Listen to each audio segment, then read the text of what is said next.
the other two. Brad and Greg should come in. There's Brad. Hi, Brad. Can you hear me? Yeah. Okay, perfect. And so we need...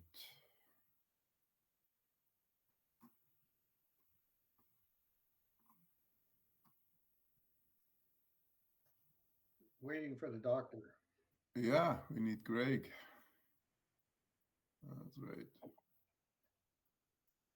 Then we're good.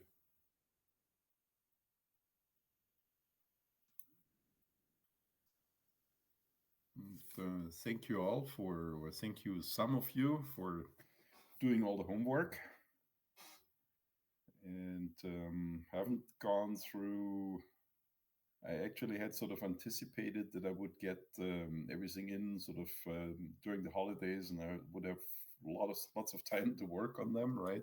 But they all came in this week, so not quite. I'm a little behind. So you guys can still turn things in. Hey, there's Greg. Okay.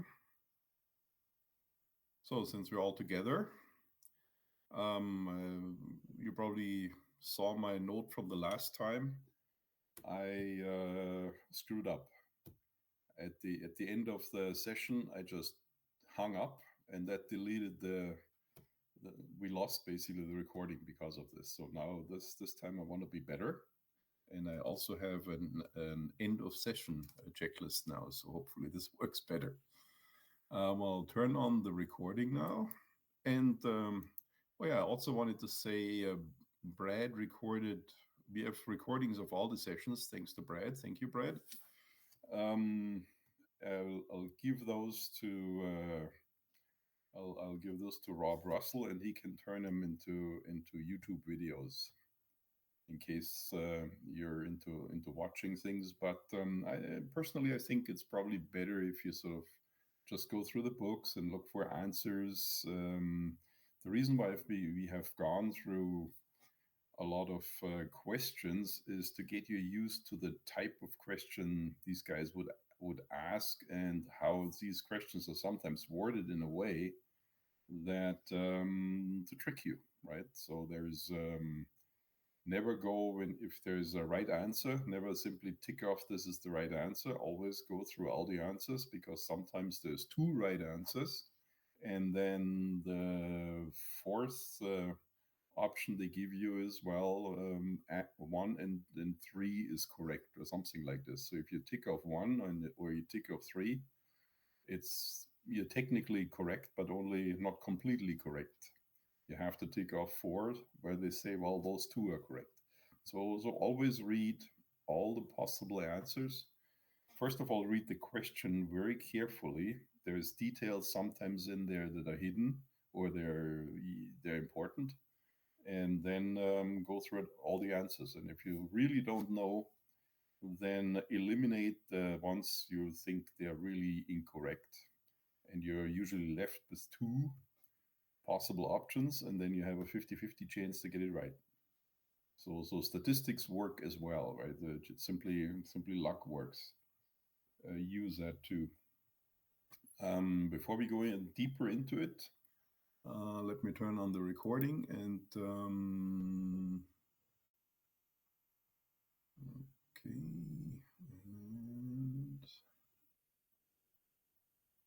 and record.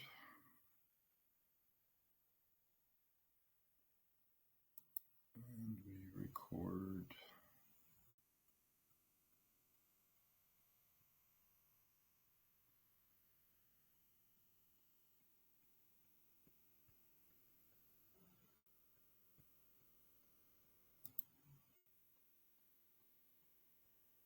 The screen.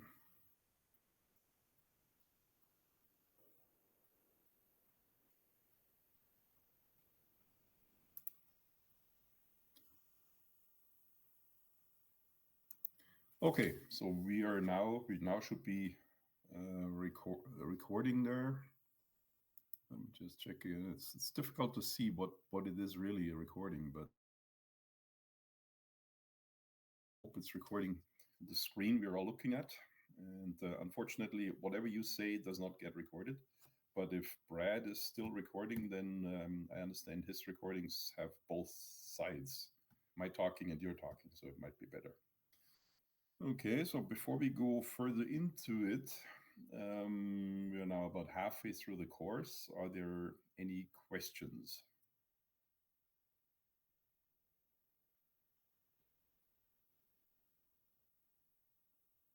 Last time, Greg said, "Well, can you show us some real clouds?" And so we'll do this today, right? And I said it earlier. I because we're talking weather today, I selected an interesting weather background.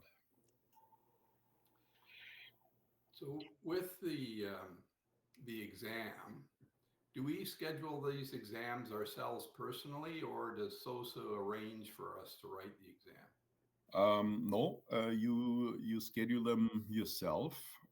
Tom can give you guidance where to go. Depending on where you live, you can do the exam either in Hamilton or you can do it in Toronto. This is Yonge Street, just north of the 401. And then there's also the opportunity to do the exam in a flight school, for example, at the Kitchener Flying Club. But they charge you extra. They charge you basically for being there, right? We did this during COVID. It was very difficult to schedule anything with the government. But nowadays, I think it's better if you just go to Transport Canada to the office there. I should ask the people who have done recent exams what they give you. My understanding is they give you sort of a chart. It could be a chart, it could be the Toronto chart, but it could also be the from Alberta or somewhere. And they are different because in our area in Ontario or southern Ontario, there's basically no mountains. Out there in the west, there's lots of mountains. So the way heights are depicted on charts are different because we don't have heights here. So be prepared to that for that, and we'll probably going on look at some more charts. I hope you all got your charts in the meantime.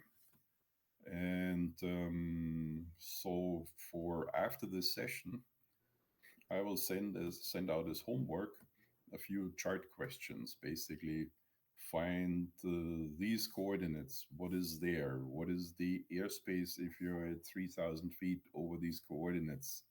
What about this airport there? What is the runway length, etc., etc., etc.? That kind of questions. Or who do you need to talk to on the radio if you're where you are? So we'll do this a little bit, and I think we need take a little bit of a break from just munching through these test questions.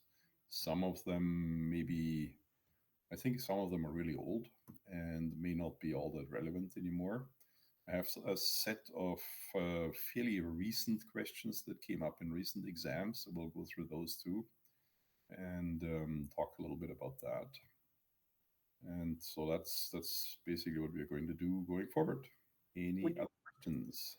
When you go for the exam, do you bring a calculator? Will you bring what do you bring with you?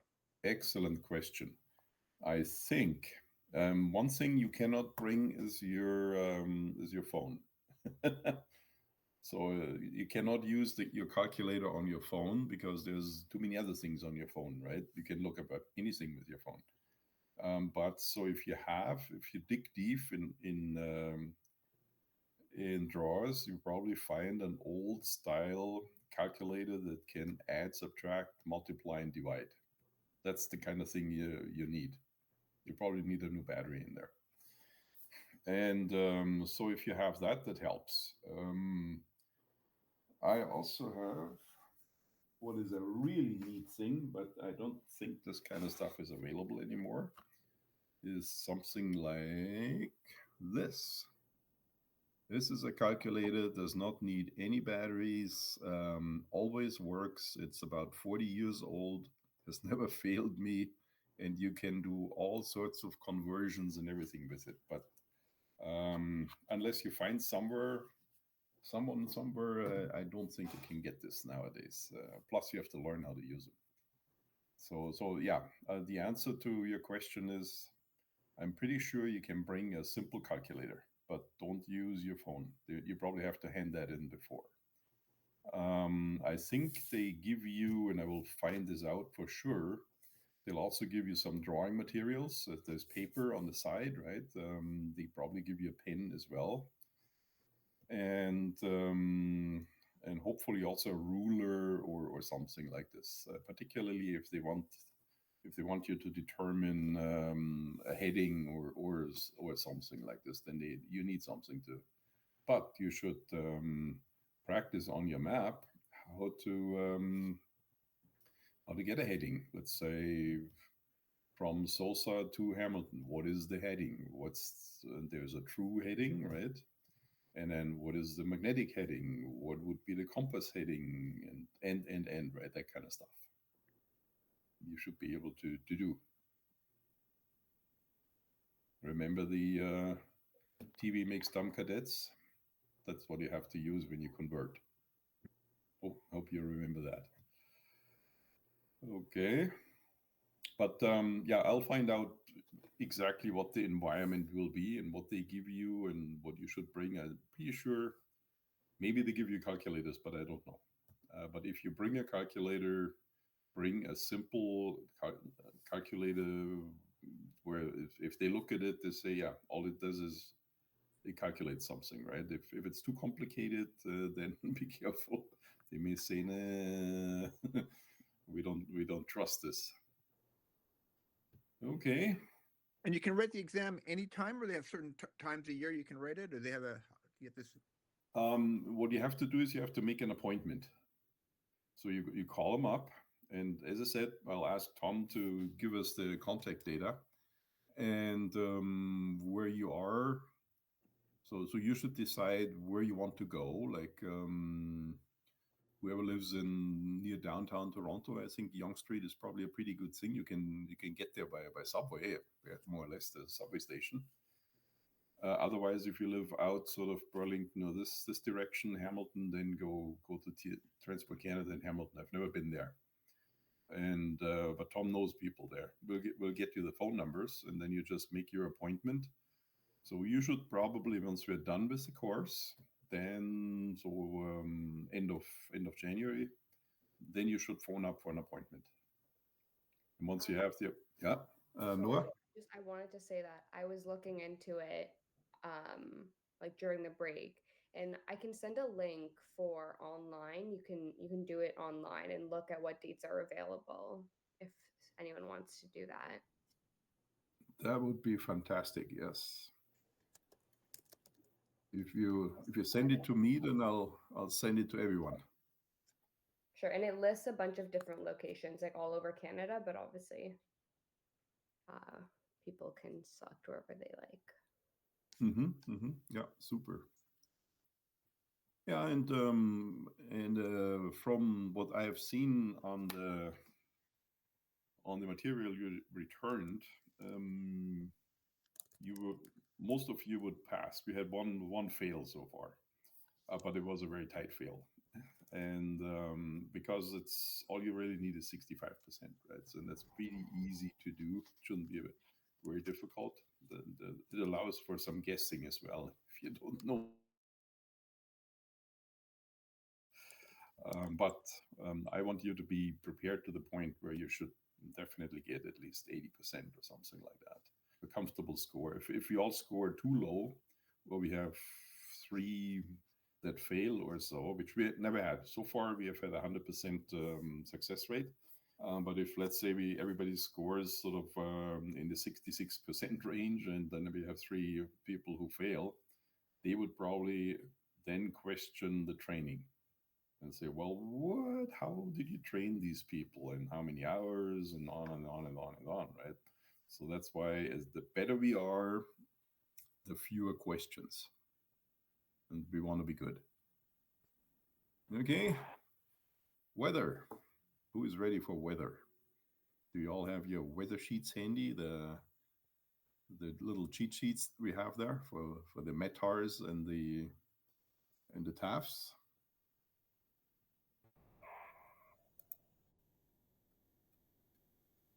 Okay, so we'll go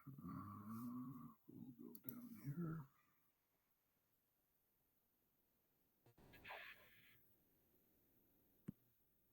So what I'm going to do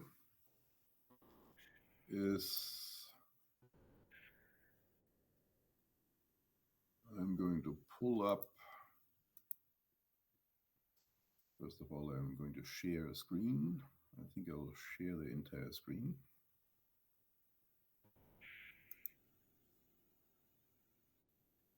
Are you guys hearing this hiss as well? I'm hearing a hiss every once in a while. I think it's a Google special or so. I hear this in other meetings too.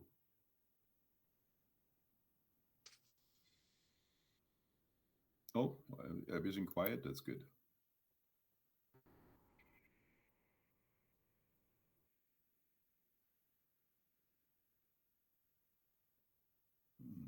Mhm. Sorry.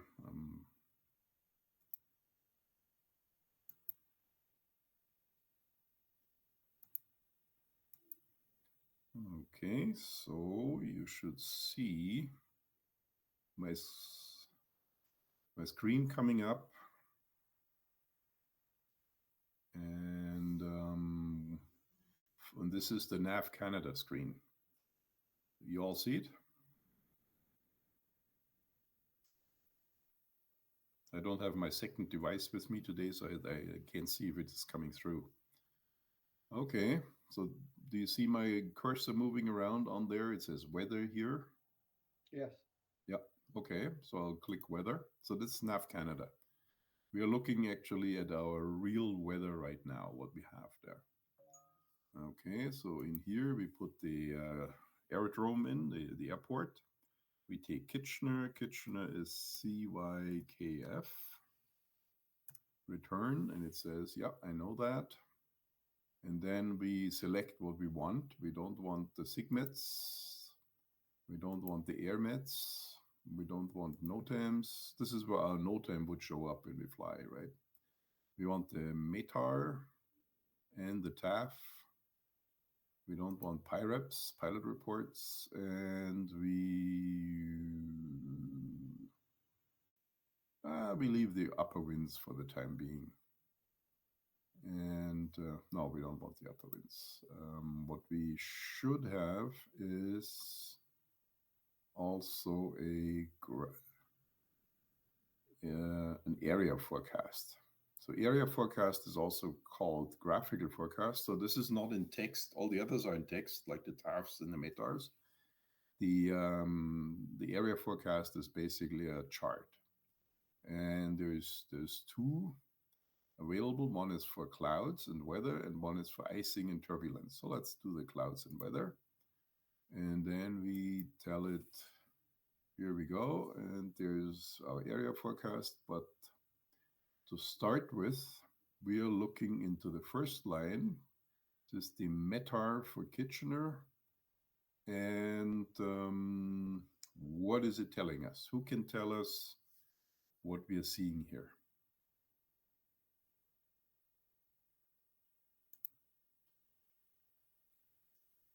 So this line, the line up top here. Okay, so can't see my mouse, but okay, so it says METAR. Pretty blurry on my screen. I've got a crappy screen. YKF, so that's Kitchener, and then we've got the Zulu time, which is I think it's is that 12? No, it can't be. So what's it telling us? It's telling it's what the last reading was, what time Zulu. Yeah, but what is that? The time thing is not just telling us the time; it's telling us the date and the time. Yeah, like I said, I can't quite read all the letters. Okay, so the first two digits, the 10. Oh, there it is. Okay, that's the date. Right, and then the 0 is midnight. And then it's 4 zeros, which is basically midnight Zulu. Right. And it's tomorrow's date because in Zulu terms, tomorrow has already started. Remember, Zulu is 5 hours ahead of us now. So at 7 o'clock, it's midnight Zulu. And this is when this METAR was issued. Okay. Then Then the it auto, says, is, it's done automatically. There's no actual person doing this. It's an auto reporting. Then we've got the winds, which it gives the steady wind and then any gust factor. Again, I can't really read it. And yeah, it and the says, direction. okay, let me see if I can make this a little bigger. Yeah, I've got my screen is not the okay. most high def in the world. Hold on, I put on my other screen. Can, Okay. So it says 300 at 5 knots. Direction is 300 and it's 5 knots. yeah, so it says 300, right? That's the 300. Yeah. And then 05 is 5 knots. So the direction is in 3 digits, and the wind itself is in 2 digits. And then if it's gusting, it'll say G5 gusting 10. Yes. If there's a gust in there. Yeah. It's the G is the gusting, yeah. And there's no, it's a nice and steady, very, very Cold. calm actually wind. Very cold too, yeah.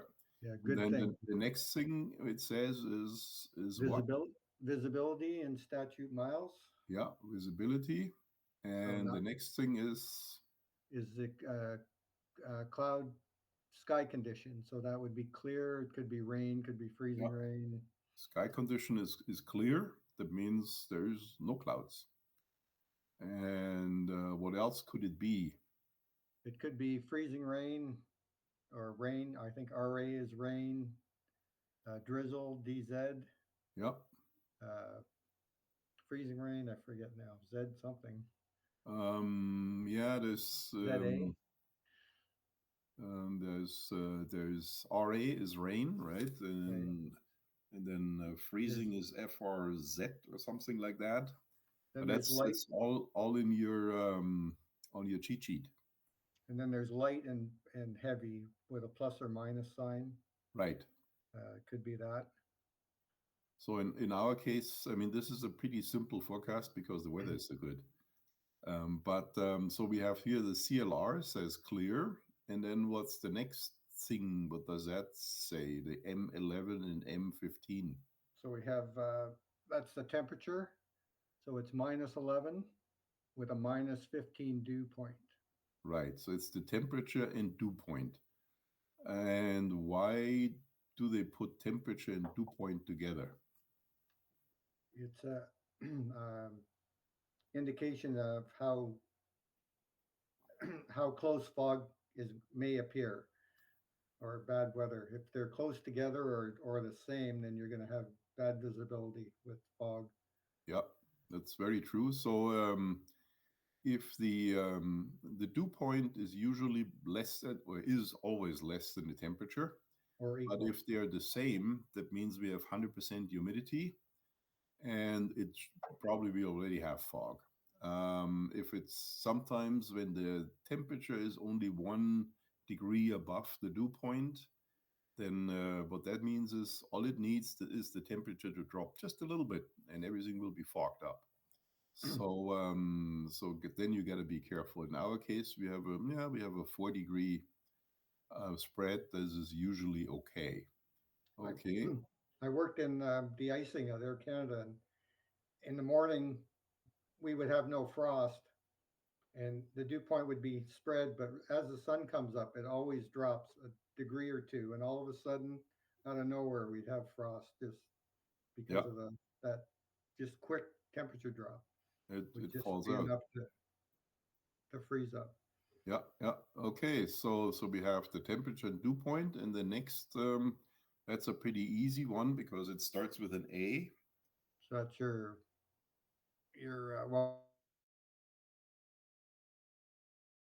That's the altimeter setting. Yes. Then So it's we all know the standard altimeter setting is 2992, right? I hope you all know. Or it's 1013.2 millibars or hectopascal. So in this case, what it shows is that the pressure is actually pretty high. So it's more than the standard setting there, and it's good. And then what does this mean? Do you We know? have remarks. Um, what is that? Sometimes they're pretty easy to read. Sometimes I usually ignore them, but remarks, is that special or I don't know what that one. It's so the remark is, and this is now a pretty much standard. So the remark then says all the things that there's icing or there's a big cloud, a big thunderstorm north of the airport or stuff like that that comes under remarks. In this case, and this is always there, the SLP means sea level pressure. And so 242 what does that mean? And it basically is the pressure in hectopascal or millibars. But it doesn't give you all the numbers. What it does is it only gives you the last two digits and the decimal. So the others you have to sort of dream up yourself. So typically the pressure is usually, unless it's a really deep low, is around 1,000 something, right? So if you add a 10 in front of this, then you put a 24 behind it, and then a decimal and a 2, you end up at 1024 decimal 2 as the millibar, the sea level pressure. So that's the metric, basically pressure. Some airplanes, particularly the ones from Europe, they don't have the inches mercury setting as the altimeter setting, like the 29 blah blah blah. They have it in millibars, and that's basically what it does. So you can set your altimeter according to this. So basically, you add a 10 in front of this, and then it makes sense. Now, if instead of a 2, if it says 8 or so there, that means the pressure is below 1000 millibars. And then what you do is you put a 9 in front of it, and then it's 982 or something like that. So you have to guess a little bit. But here we already said it's above the standard pressure. The standard pressure in millibar would be 1013. So this would be 13 here, and then decimal 2, 13.2. But we know we are above it, so it's 1024.2. Pretty clear.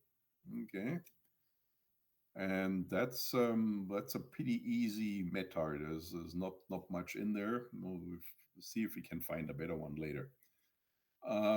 Any questions to that from anybody?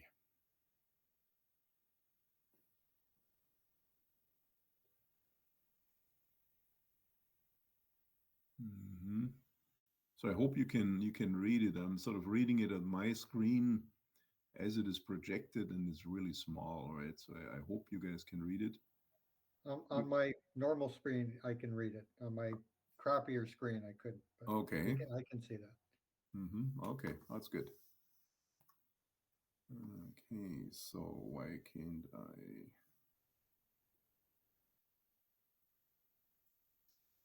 Okay, my mouse doesn't want to go where I want it to go. That's not a good thing.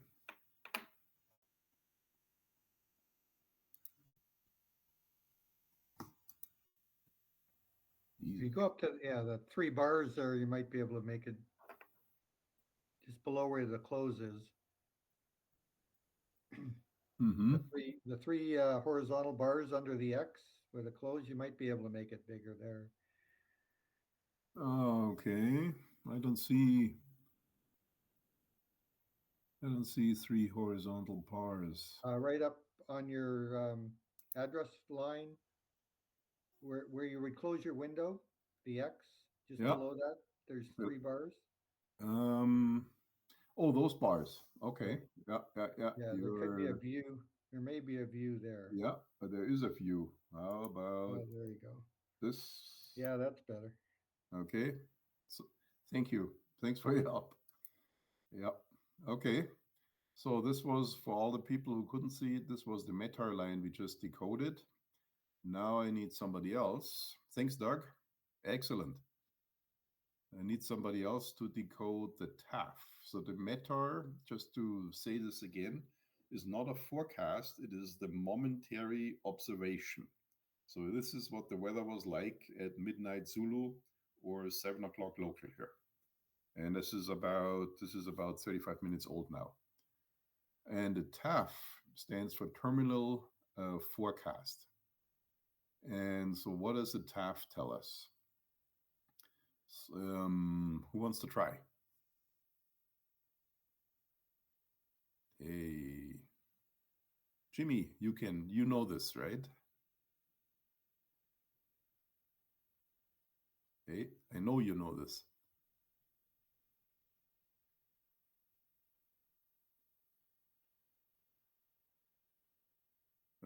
Somehow we can't hear you. What is this?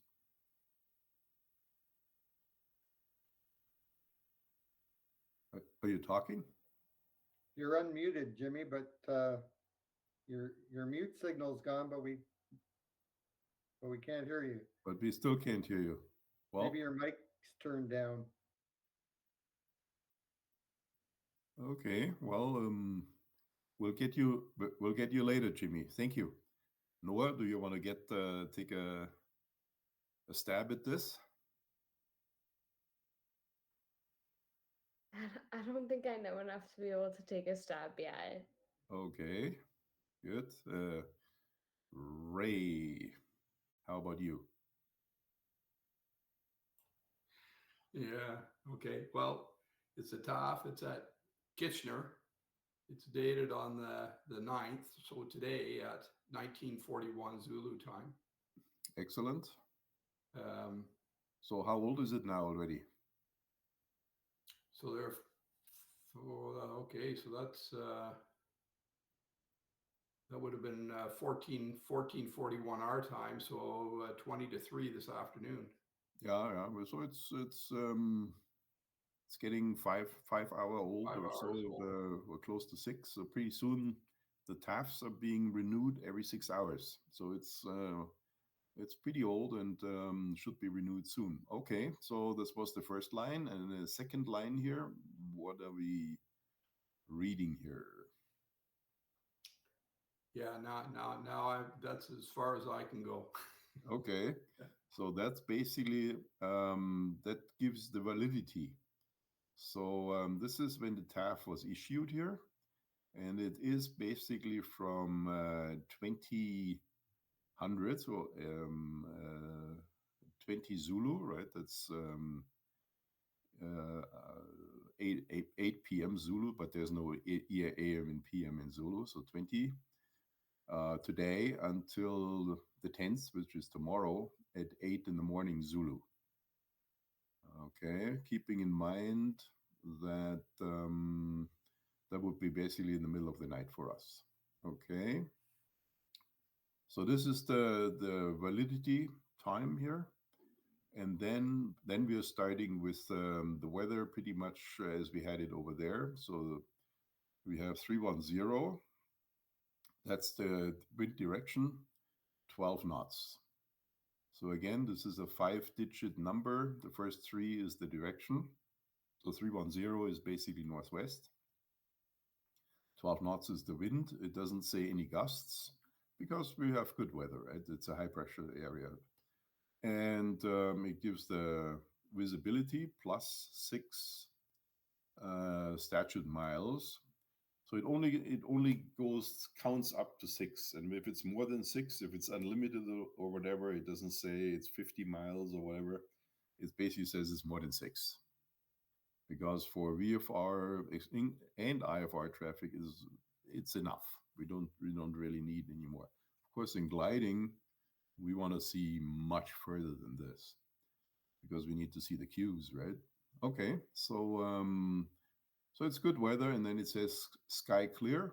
That's the same as here. It says here clear, and this is SKC. This is SK stands for sky, and then C is clear. Then this means becoming. and becoming between 2100 on the 9th, and this is 21 Zulu, right? Keep this in mind. It's already long past.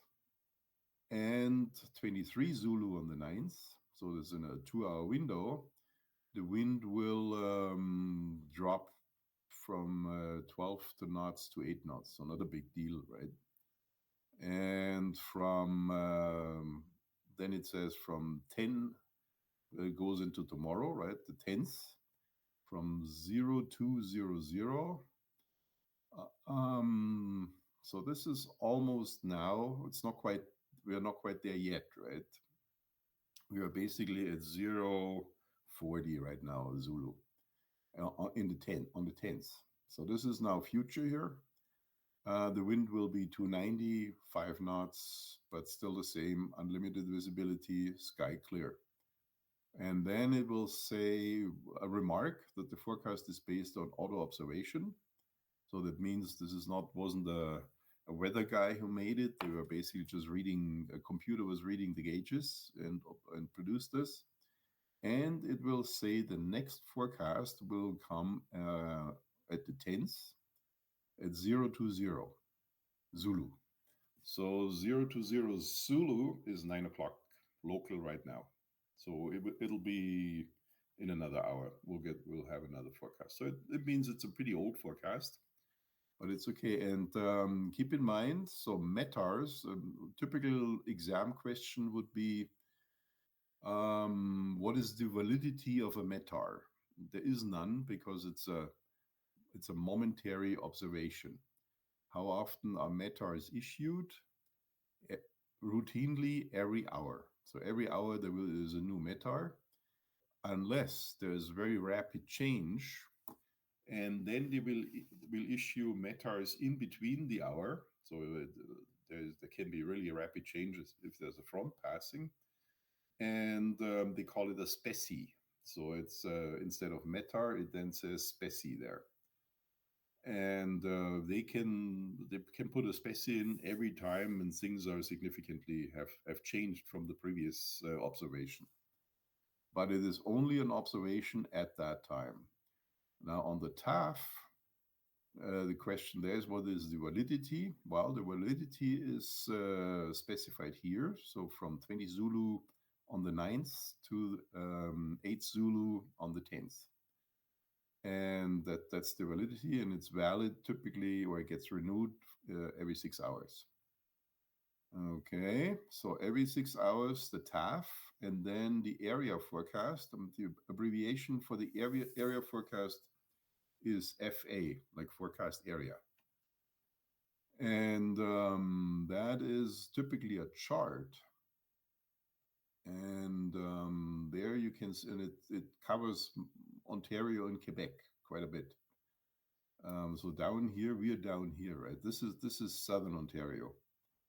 And it shows you, of course, all sorts of, shows you a big low there. Come up there, big low with a cold front, right? The front's moving, or the whole low is moving in that direction. It shows you what is the pressure in the low. It shows 1010. That means it is not really a deep low. It's just a lower spot, a really deep low. And sometimes we get those in fall and also in spring or in winter too. A really deep low can go down as low as 880 or so. Recently we had that, right? 1010 is almost standard pressure, right? So it's not a big low, and it also says it's stationary. So if you read these things, you can kind of figure out what it means, right? And if you can't figure it out, it's on your cheat sheet. Plus, there is also there is in the AIM, let's see if I have that.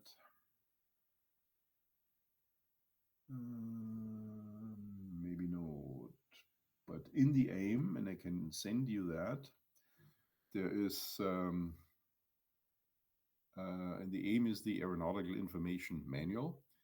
There is a list of all the abbreviations in the weather charts. I'll send it out to you. Probably did already once, but I'll send it out to you again. just make a quick note here.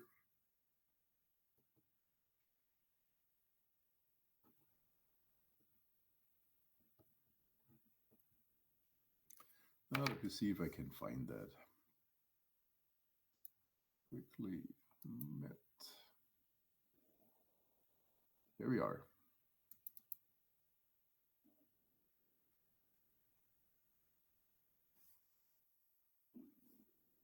No.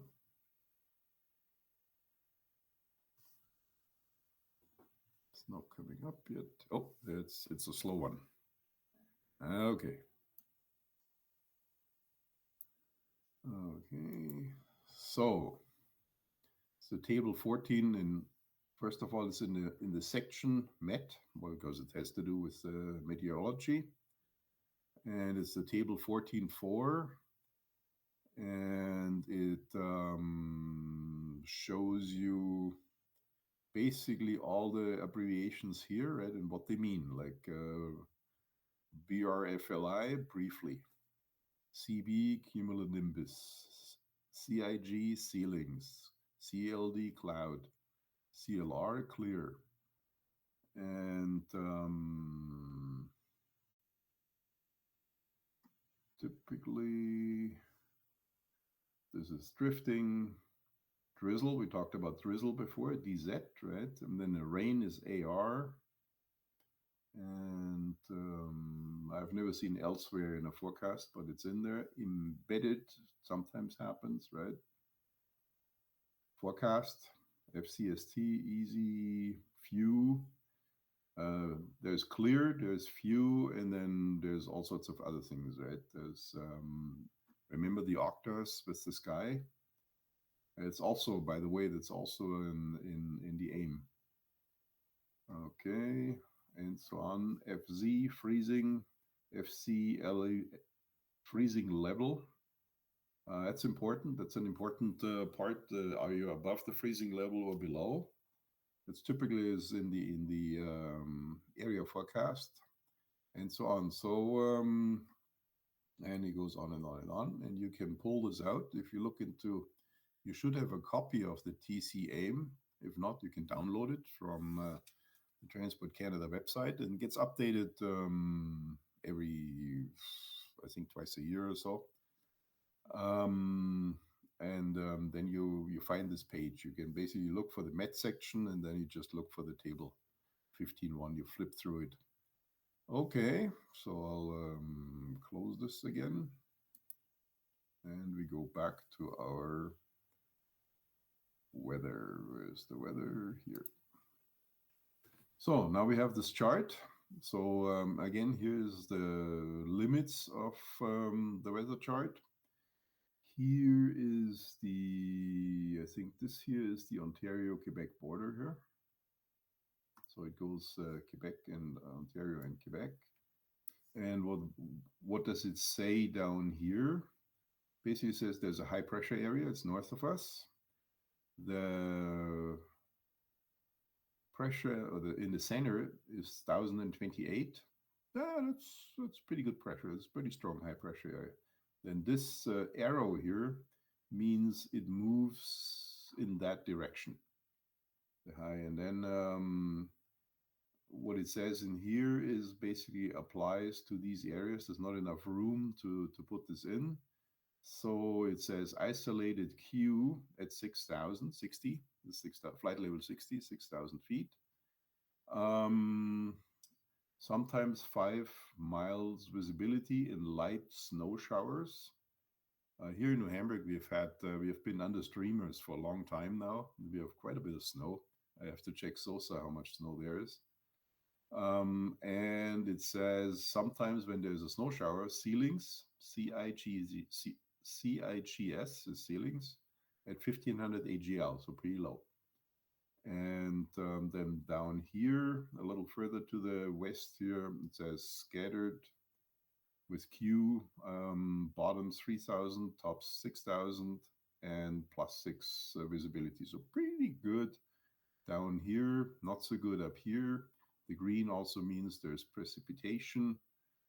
Yeah, but it's in general, it's a high pressure area. There's no huge winds or anything.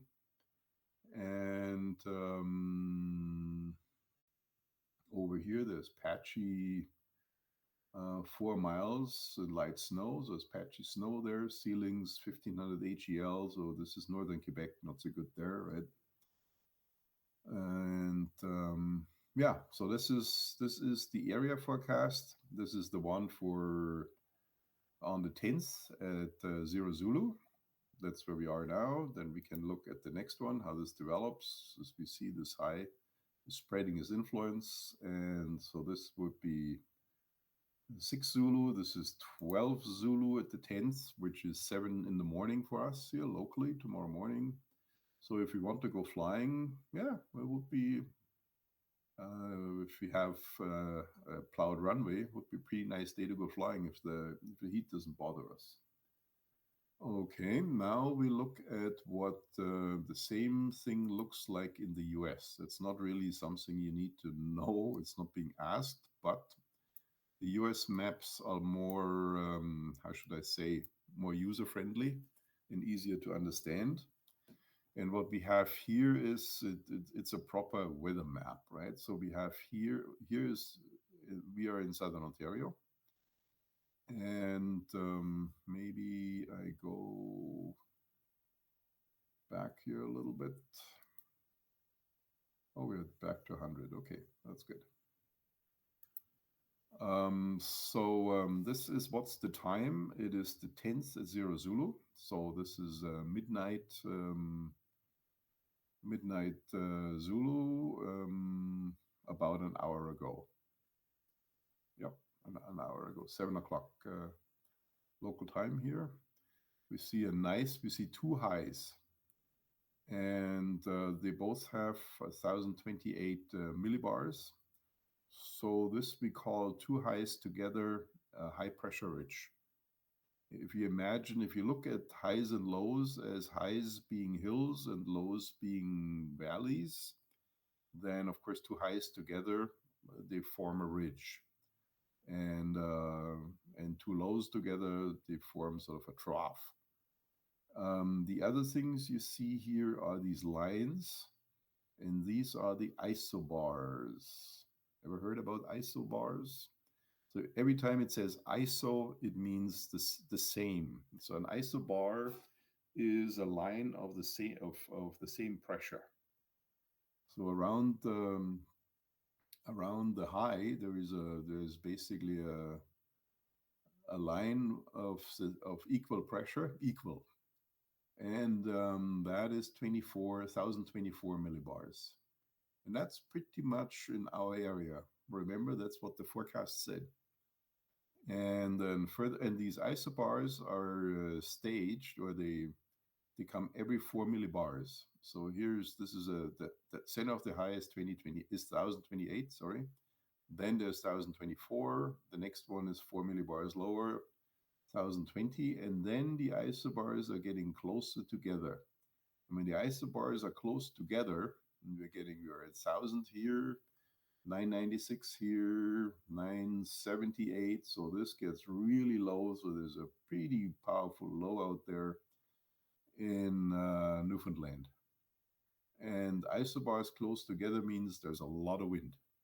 The closer they are together, the more wind there is, because then they have a very high pressure gradient, as they call it. So again, if you picture this low as a whole, then this is a pretty steep, pretty steep grade down into the hole, and that means the wind is high, and the wind is typically not parallel to the isobars, but it is at an angle towards the low, because in the end the winds are going into the low in a counterclockwise fashion. And so the wind arrows would be, I can draw it here, almost parallel to the isobar, but with an angle towards the low. And it comes out here, out of the high, also at an angle to the isobars. We have another low here in the west with a lot of precipitation. Blue is frozen. And here, funny things happening here, where basically the warm air from the Gulf of of America, as Trump says, meets the cold air from Canada, right? They always blame Canada for their weather. And we get precipitation and all sorts of bad things. These lows are not very strong. There's just sort of aligned along this cold front there is not much happening. And back in the distance here, in sort of in Idaho, there is a really strong, really big high, 1036 millibars. So this is 1038 millibars in the high. So this is a significant high, and it's driving. This is the weather maker out there. So it's driving the airflow like this, and it's bringing a lot of cold air down from the north here, from Canada. So this chart will not do well. We have lows and highs in Canada, but nothing else. So just because the blue doesn't extend here doesn't mean the snow ends at the border, right? Of course, there's also snow at the border, but they don't. And this is particularly important to know here in Ontario. If you see rain on this on this side, south of the lake, and rain on this side, then it also rains in Ontario. It just doesn't show on this particular map. So this is one of the uniqueness. We have a low up in Hudson Bay. This is James Bay here. Running a bit of a warm front. It's not a very deep low, right? This is actually the low we saw on the Canadian chart, right?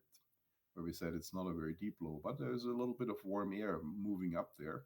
And behind the low, there's a lot of cold air coming down. Now we are,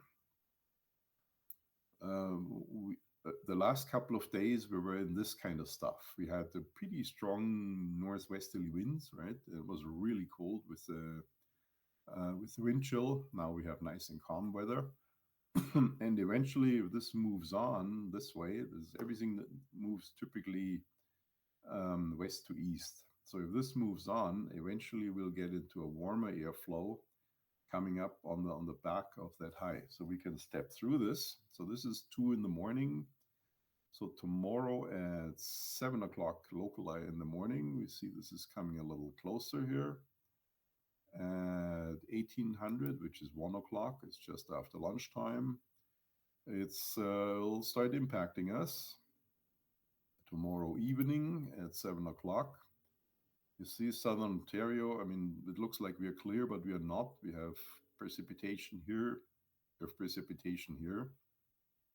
So we'll get some snow tomorrow later in the day. This is no question. And then we can look at, so this is the 11 at 0 Zulu, so 7 o'clock in the night. And then when we look at 1800, so this would be then Saturday midday. We see it's precipitation is sort of getting lighter, and somehow they forgot the highs and the lows in there. Sometimes these charts are not complete, but it'll taper out, right? And then at on Sunday there it'll taper out, but there's the next one is on the way. So that's how we interpret these charts. And so this is the American version of, they call it a Prague chart. And you can actually step through for quite a ways, like right into the 16th. Let's see what it says. Well, more snow. With our charts, we can only basically go and it's a new one every 6 hours. So we can go from 0 Zulu to 6 to 12. And that's 12 is 7 in the morning. Any questions to this? You're also quiet.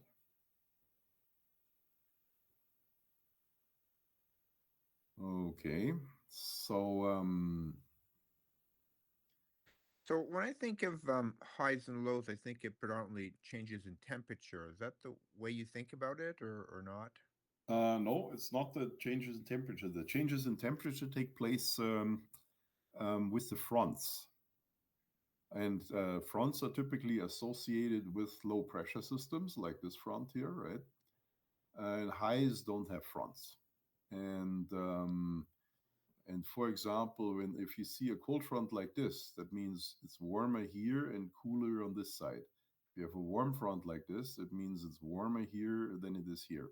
These are the temperature changes. And the typical question is, well, what happens if a warm front comes through or a cold front comes through and this kind of stuff? That's a typical exam question. And the standard answer is with a cold front is the temperature will drop. The wind, the weather may be pretty violent or gusty. You may see thunderstorms. And then the winds will veer um, as the front goes through. Do we still know what veering means with the winds? It means they're turning to the right. So basically, if you face the wind, then the wind will turn to your right. So they will basically blow from more from the right side. Will blow on your right ear a bit. So if the wind is 270, and if you say wind 270, this means it comes from 270. If we fly 270, we fly in the direction of 270. So that's something you must not confuse. So if the wind is 270 and the front goes through, then the wind will jump to maybe 290. This is the veering. And the opposite, when the wind turns the other way, it's called backing. So you have to remember that, veering and backing. I assume you all know this, right? Everybody who knew this.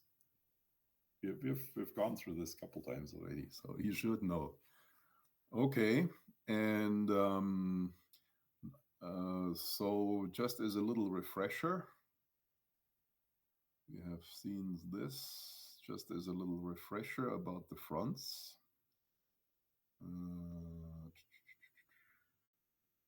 Where's my, there it is. Okay, so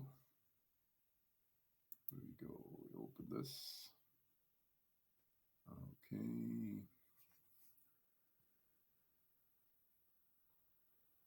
Okay. So this is out of a presentation, my weather presentation. What are fronts? Fronts are boundaries between different air masses. And they pass over us as the air masses move like currents in an ocean. And then we have cold fronts. So a cold front, the cold air displaces the warm air, and the cold front will go underneath the warm air. We see a temperature drop. We see gusty northwest winds. We see rain quite often, possibly thunder, and it's a fairly quick passage. And behind it, it will clear up pretty quickly. So a cold front will can move through in 3 hours, and behind it will clear. A warm front is much slower, and the warm front displaces the cold air. And we'll come to this later. Let's just look at the cold front first. So this is what a cold front looks like. So there's warm air here, and now comes this wedge of cold air in underneath, and it's pushing the warm air up, and that's giving us the violent weather. So that's the kind of weather, thunderstorms and so on, you can expect there. And it will also, this cold air wedge, after a while, it gets thicker and thicker and thicker. In about sort of 18 hours, it sort of reaches a thickness of maybe 4,000 or 5,000 feet, and then we have good soaring conditions. Plus, we'll have clear weather in the back here. So if you look at the tephigram, what the tephigram does when this happens is we have an inversion here, typically at 4,000 feet. So this would be typically after a day or so after the cold front moved through, and the cold air is now has now reached a thickness of about 4,000 feet, and at the top of it, right at this layer here, above it, the air will get warmer. And that's the inversion we have talked about so many times. It's exactly there. And we cannot climb in a glider. The thermals don't go above the inversion. The thermals only go up to the inversion. Going back to the TEFI here, it's this there. And if you see what the TEFI does, here's the inversion. There's a ground inversion. This will heat out. This is just in the morning there. These are the dry adiabatic lapse rate lines. So now if we start out initially, if the temperature is cold in the morning, the thermal will only go to 400 feet or whatever to here. But at some point, it will manage to get past this nose. We call this the trigger temperature. And then during the middle of the day, when it's really nice and warm, so let's say in this case 23 degrees, it'll go all the way up until it hits the inversion, and there it stops. And why does it stop? Because it's now basically here. But below that, we have very convective air, and we can have pretty good thermals. Okay, so now we go from the cold front to the warm front. What's happening here is the warm front doesn't go under the cold front like the cold front did. It starts riding over the cold air. And because it's riding up slowly, it will form layered clouds. And the first sign of an approaching cold front is that you see high clouds, high layered clouds, for example, cirrus. And cirrus is the enemy of gliding because it will filter out a lot of sun energy, and it will definitely have. Without cirrus, you would have maybe 5 knot lift. With the cirrus, maybe 2.5. And then as the time passes, the cirrus gets thicker, and then it sort of turns into a high overcast, which is a sort of an altostratus or something like this. And then it turns into a real stratus, and then it may rain for a while. So warm fronts, basically, if a warm front comes through, you can say, okay, I can go to work now for probably 3-4 days. I'm not missing any gliding. Okay, so, okay, and then just to reiterate, low pressure and high pressure systems, if we have a low, what's happening there, it's like a depression in the ground. So around the low, we have isobars. These are the lines, and they're spaced in 4 millibar spaces, and the circulation around the low is always counterclockwise. Here's the circulation. And then typically in the low is a warm front. So this is because there's warm air coming up from the Gulf of Mexico, now called the Gulf of America. And quite often there's another front that's a cold front, and that brings air on the backside. The air comes down from the north. And in between is what we call the warm sector. It can be quite nice and warm there. Sometimes there's even a little bit of a gliding opportunity. And so that's the weather systems. Low is also called a cyclone.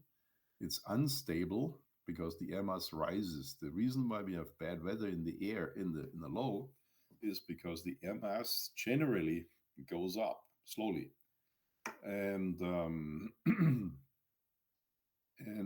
obviously if the air goes up, it forms a cloud somewhere, so it forms a lot of clouds, and therefore we get this bad weather and we have rain. So if clouds precip, the inflow is counterclockwise in the northern hemisphere. And at some point, it's also mixing different air masses, and therefore we have fronts. So a front is basically always a separation line between two different air masses. And we have warm fronts when the warm air runs over top of cold air, and cold fronts when the cold air comes underneath warm air. And typically the cold front moves faster than a warm front, so eventually the warm sector will be squeezed off the ground, and the cold front and the warm front the cold front basically will catch up to the warm front, and then it's called an occluded front. That means it's not on the ground anymore, it's higher up. A high pressure system, let's see if we have a high pressure system. we see a weather chart. So a high pressure system is, we saw that on the chart before. It's called an anticyclone. It has an air mass sink. So the sink is about, you will say, well, how can we fly in a high when the air mass is going down? Well, it's going down about 0.2 knots. So if you have a thermal of 3 knots, it doesn't matter. But the reason why the air mass is coming out of the high is because the air mass is coming down, and so it has to go somewhere. That's why it flows out of the high. It's a clockwise outflow. And this, of course, raises the question, well, we're in a low. Where does the air go that flows into the low? And where does the air come from that comes out of the high? And for that, we close this. Okay, we put this away. And I have a picture.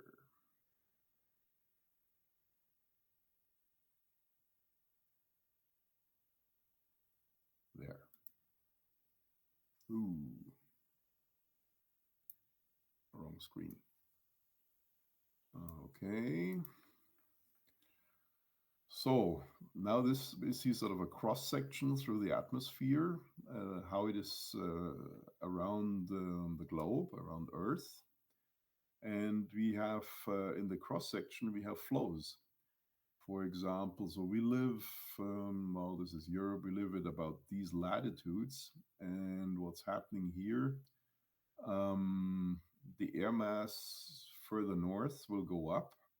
So this is typically where we have the lows, like where there's one of the stationary lows is always the Iceland low. And Newfoundland always has a low, and there's a Great Lakes low. So this is where the lows are, where the air mass goes up. And it flows down to sort of the Mediterranean. And this is where we have, and further south, this is where the Sahara Desert is. And we have deserts in the western US as well. And this is where the air mass comes down. And there is sort of quite often a high pressure system. There are stationary highs as well. There's the Azores high. The Azores are roughly here. And then there's the high that's influencing us is the Bermuda high. That's about here. And those are, I mean, they go bigger and smaller. They pulsate a little bit, but generally airflow is like this. So the highs get basically recharged because the air is flowing in from above.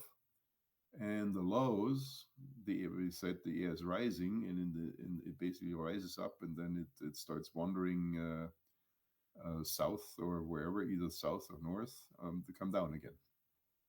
So this is how the mechanism works, and where the air finally goes in high and lows, where it comes from in the high and where it goes to when we have a low.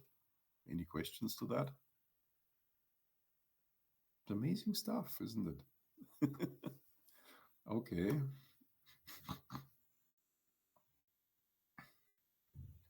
So I'll put this away.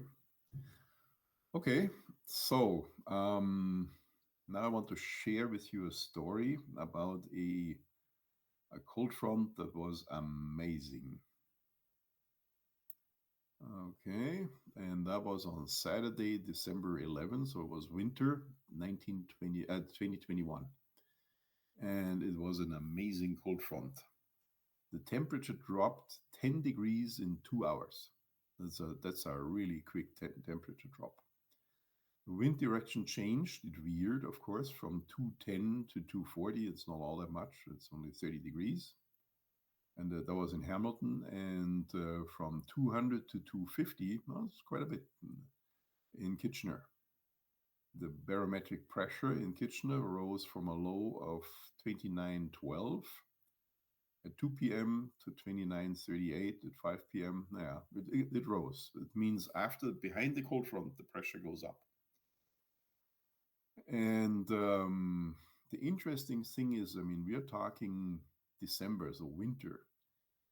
In the warm sector, the density altitude at Kitchener was 2,400 feet. Because the pressure was so low, and the temperature was relatively high. So normally Kitchener has a height, has an altitude, elevation, field elevation of 1034.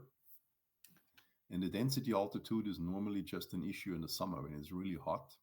Then the airport for an airplane engine and so appears higher. And it has to be taken into account when we have marginal takeoff performance and that kind of stuff. That the density altitude in winter is quite a bit higher than the field elevation is very, very rare. And this was over, over 1,300 feet higher than the elevation is. So this is for the winter, it's quite remarkable. So now, and when we look at the, let's see if I can make this a little bigger. Oh, that's too big.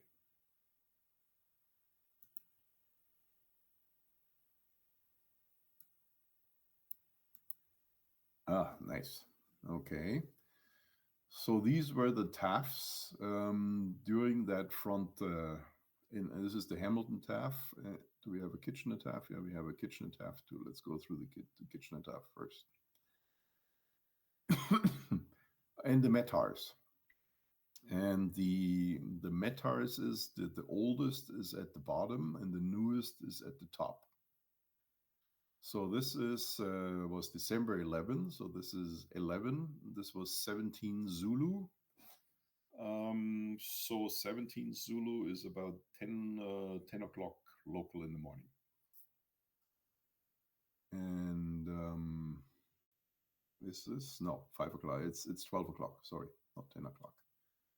And there we have wind speed 190, right? Wind 20, gusting 31. This is also typical for a cold front. It's very gusty winds. We had scattered clouds. We had fairly good visibility, 9 miles. We had broken clouds, broken ceiling at 2600, overcast at 3200, and the temperature of 15. I mean, remember December 11, right? It was 15 degrees, right? And a dew point of 12. And the altimeter 2917, and here's the density altitude. And then what happened was, and the pressure was already pretty low. Sea level pressure was basically 882. So that's, no, 88. This was 988.2, sorry. And that low pressure gave us this big density altitude. And then as the cold front started moving through, what happened was, let's see, first of all, what happened was the winds. Let's look at the winds. All of a sudden, the winds started to move from 190 to 250. What happened to the temperature? Here we still had a temperature of 16 degrees centigrades or Celsius, and an altitude of 2912, which is really low. Remember, the standard is 2992.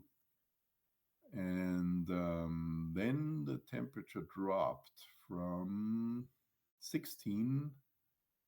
So this was a Specie, right? So Specie was at 1831, and this is that's 1813. Sorry, and this is 1900. Yeah, so about 50 minutes later, it dropped from. Well, it started to drop 15, but then it really started to drop. Where is it here? Yeah, it cleared up.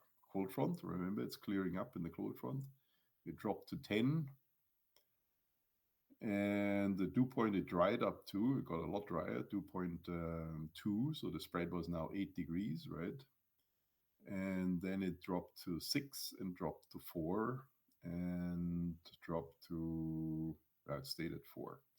So the temperature went basically from 16 to 4 degrees in in a pretty short time. So it's pretty much it all happened in that time. So between let's say 1800 and maybe 2100. So in that time, at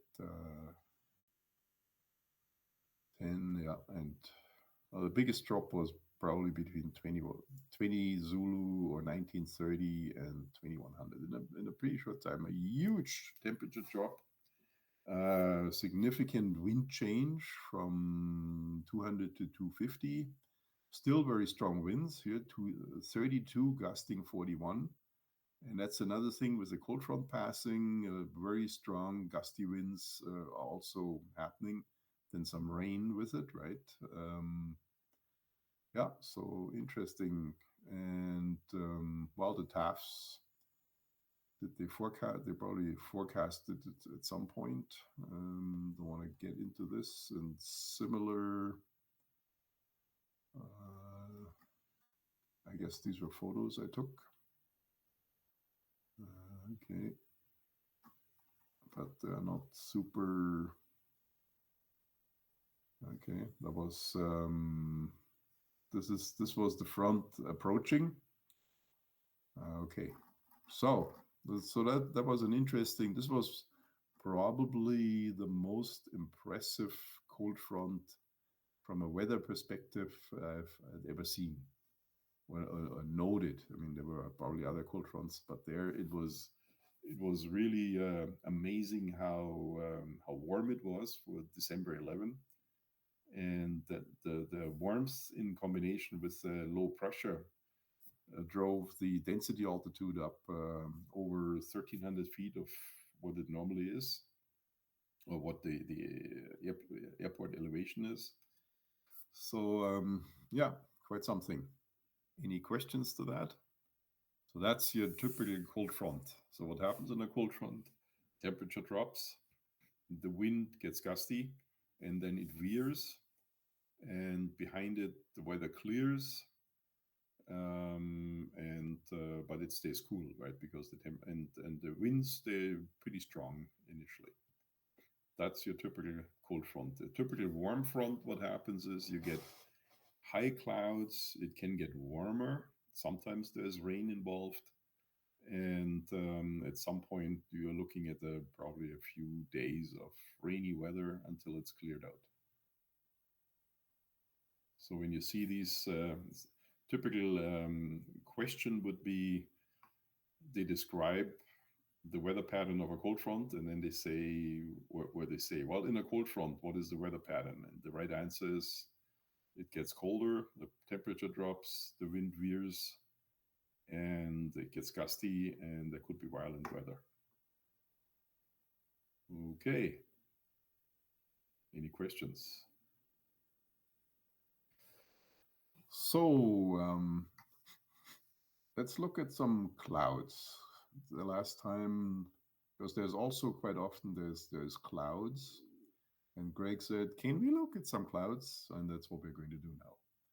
Yeah, so we're done with this. We'll keep it around. We're also done with this, basically. And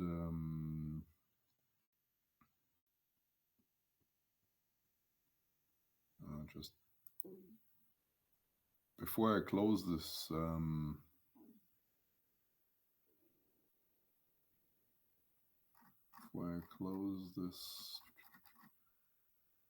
let's just, because with our real METAR, we looked at the weather is so nice, there's not much there. So let's take one line out of this METAR and decode it. So it's the METAR Kitchener, 11th of the month at 22 Zulu, and in winter it's 5 hours, right? So it's basically 5 o'clock in the afternoon, right? And it shows, what does it show? It shows wind, and it's auto observation, right? Wind 240 at 32, gusting 41 knots. Visibility 9 statute miles. Obviously, when I said they don't do anything more than 6, They something. I guess they do more than that. Maybe when the weather is really tricky. But so otherwise they just say more than six. Okay, then. I think the TAFs are 6 and the METARs are 9. Oh, okay, good. That's possible. Yeah, yeah, yeah. Okay, then they look at the clouds, the ceilings, right? They say, well, there's a broken ceiling at 3700, 037, so 3700. And then there's overcast at 4500. What does broken mean? You remember the I think 3 to 8 or 3 out of 8 or something like that. I think 8 out of 8 means it's overcast? it overcast. 1 0 is no clouds. I think, and 1, and then I think somewhere between. This is old memory now. My brain's getting sore. Between 3 to 8 is something like broken clouds or something. Yes. 3 or 5 or 3 or 7 or something. Yeah, you're on the right track here with the eights, and because it goes in eighths, but they don't say eighths; they say octas. So 8 octas is basically total overcast. Um, a ceiling is more than 4 octas. So more than half the sky becomes a ceiling, and then it's broken. So there is below that there is clear, snow clouds. Then there is few. That means just a few clouds. Then there is scattered. And that's sort of around sort of 3 octas or so, maybe 3 to 4. And then there's broken at 5 octas and overcast at 8 octas. That's sort of what it is. So here we have a broken ceiling at going back here, where are we? I think in that one. A broken ceiling at 3700 and then on overcast at 4500. And so overcast means there's no gaps in the clouds anymore. And we have a temperature of 4 degrees and a dew point of -2. We have the altimeter setting 2936. It's pretty low still. Remember, the standard is 2992. And remark, I'm not really sure what that means. So that's something we would have to look up in the AIM. It has something to do with pressure, probably that the pressure is really low or something like that in the remarks. And then we have the sea level pressure at 900, okay, 999.50, I would say. Nope, 995, 995.0. That's the sea level pressure. And you see how it's coming up, right, from 24 to, and further down it's much lower, right? It's basically the 986. So it's quite a jump up, right? The same jump, of course, here from 2912 to 2936. Okay, so that's how you read the METAR, and the species are basically METAR. So the METAR is at the full hour. The specie is, because the changes were so fast, is basically 14 minutes after the hour. It had changed again, so they had to put a specie out. So you see METAR, specie, METAR at 1800, and then another 2 species in between, 1803. So that was pretty quick after the 1800, and then another one, 1813. 1813, and then 1900, a regular METAR, and then METARs every full hour, and then another specie 21 minutes, 14 minutes after he issued that one, because it's probably because it started raining. So we know RA is rain and the minus is light, so light rain. The visibility is still the same. Wind has kind of gone down a little bit, and the scattered clouds. There's now a scattered layer, and then it's broken at 36. Before that it was 37, and overcast at 50. So it's gone up. The overcast has gone up a little bit, and the temperature hasn't changed anymore. Actually, but the dew point is coming up a bit, so there's a little more moisture in the whole thing now. Okay, and the sea level, the pressure has gone further up. In the 14 minutes, the pressure has gone up another notch from 38, from 36 to 38.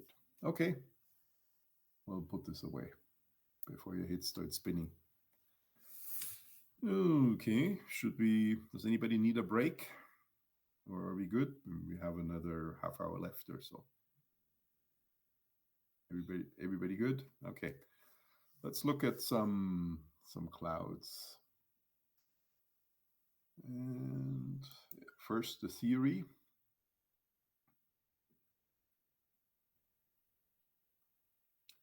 So that sort of shows, typically shows all the clouds that are there in a theoretical way. And first of all, nope, this is not the one I want. Sorry.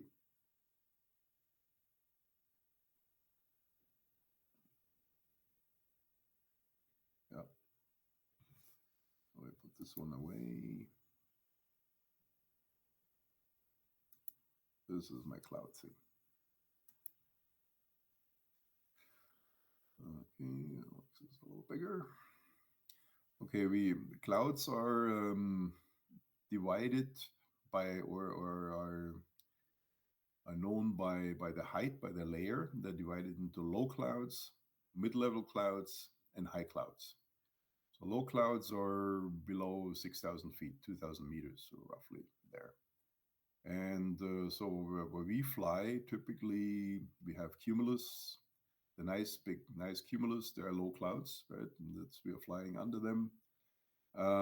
There's also stratus, and if there's stratus means it's a layered cloud, and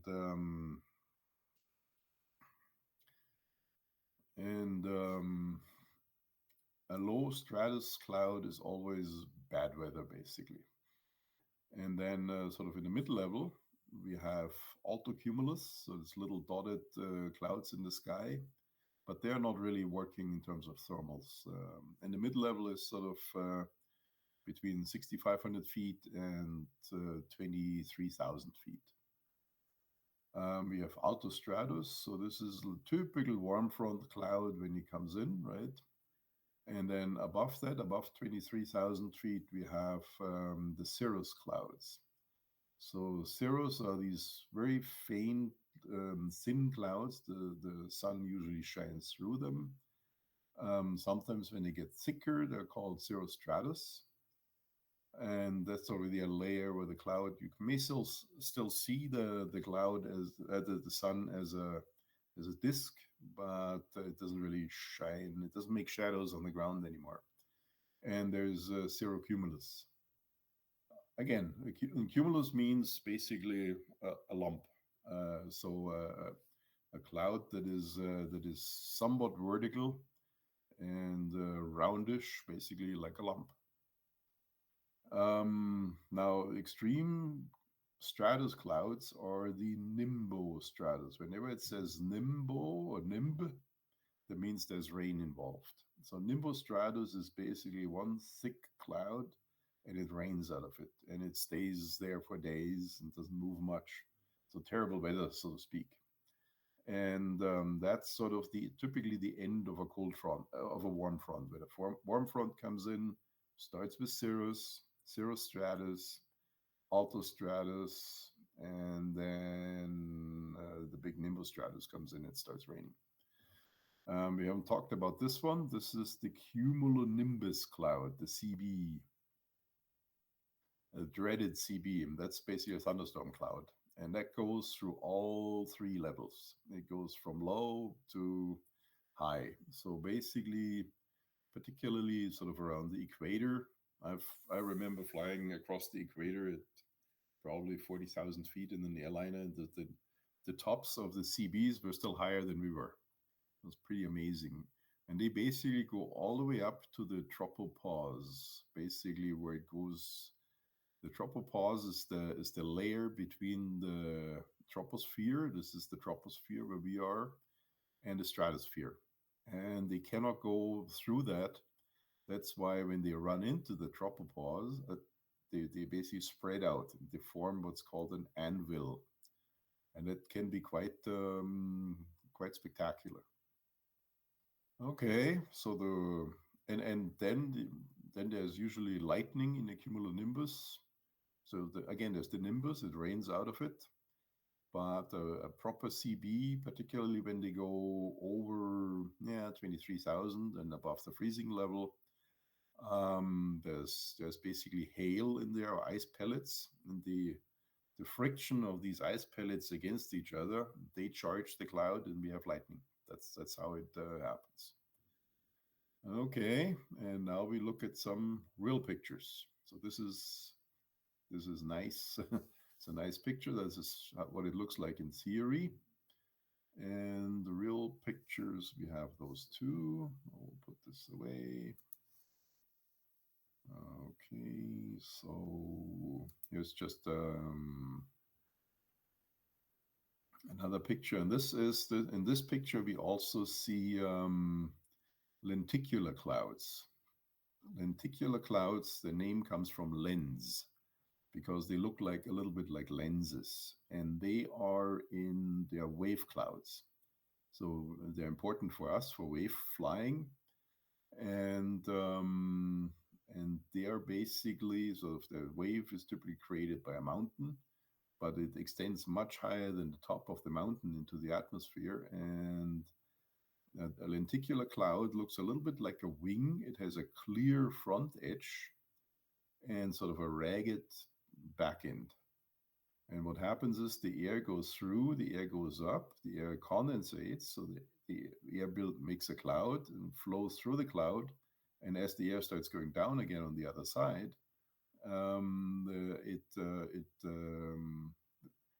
it gets warm enough so that the moisture dissipates again, it becomes clear, and that's why the edges, the rear edges or the back edge is a little ragged. Okay, and between the laminar wave flow and the regular atmosphere, we have rhoda clouds, and that's basically where the air is sort of rotating more or less. It's really turbulent there. And as a glider pilot, you want to work yourself up in the rhoda cloud and then fly out and fly into the wave, and then all of a sudden it goes up. And this is an amazing experience, because what happens, you get pounded in this rhoda cloud like crazy. I remember being in a rhoda, if I wouldn't have been strapped in hard in the airplane, I would have fallen out. And the airplane was, the airspeed was going from 50 to 100 and back to 50. There was nothing I could do about it. But then when you get into the wave, all of a sudden there's no more turbulence. It becomes totally calm, and there's not a ripple in the air. And then what you notice, normally if there's no ripple in the air, we associate this with what we call dead air. There's no lift. But in wave, there's lift. And what you then see is that all of a sudden the mountains and the ground go lower and lower and lower. You go higher and higher and higher. And you see some lenticular clouds above you. And it's amazing. It's an amazing feeling. And in wave, we can, well, the world record is 74,000 feet now. But you need a pressurized glider for that. But in a regular glider, and that world record stood for a long time, was flown off in the wave of the High Sierra, in the High Sierras in Nevada, was at 51,000 feet. Typically what we get sort of at Cowley or so in Canada, in wave of the Rockies, is about 35,000. Now, personally, my personal limit, I will not climb higher than 25,000, because it gets dangerous when you climb that high. There is something called high altitude decompression sickness, and where gas bubbles start coming out of your blood, and they can block blood vessels in the brain. And it's like having a stroke. And there are stories of people who came down after a high altitude flight. They came out of, they couldn't really get out of the airplane anymore, so they were helped out of the airplane, and they refused to go into a decompression chamber. That would have been the thing to do, and they were never the same for the rest of their lives. They always limped or whatever, because it is like they had a stroke. And there are stories about this. So be careful. My personal limit is 25,000. I don't go any higher. So that's why I don't have an altitude diamond. It's not that important. But anyways, So you were carrying oxygen, I presume. Is that right? oh yeah, you have to carry it. It's always It's a question that comes all the time. When do you have to carry oxygen? You know that, so you tell me. After 12,500 feet, you have to carry out. You have the oxygen for 30. You can go up for 30 minutes, but you have to have oxygen. No, but the limit is that the limit is 10,000, but you can climb up to 13,000 for less than 30 minutes. So you can fly around at let's say 9,000, and just because you have to go over a mountain or so, you can climb up to 13. But you better be down to below 10,000 if you don't have oxygen. So I got something here. It says 12. It says 12,500 no oxygen, over 12,500 if over 30 minutes you need oxygen. I got 12,500. Am I wrong about this? I got this from one of a webinar on YouTube. Okay, no, it's That may be a US one. could Yeah, be it's US. Yeah, it's US one. Yeah. Could be US rules, yeah. And it makes sense. But in Canada, it's 13,000. Canadians are tougher. So in Canada, so at what level do you need oxygen in Canada? Well, generally, you need oxygen above 10,000. Okay. That's the general level, and that's the same in Canada and the US and in any other country I know.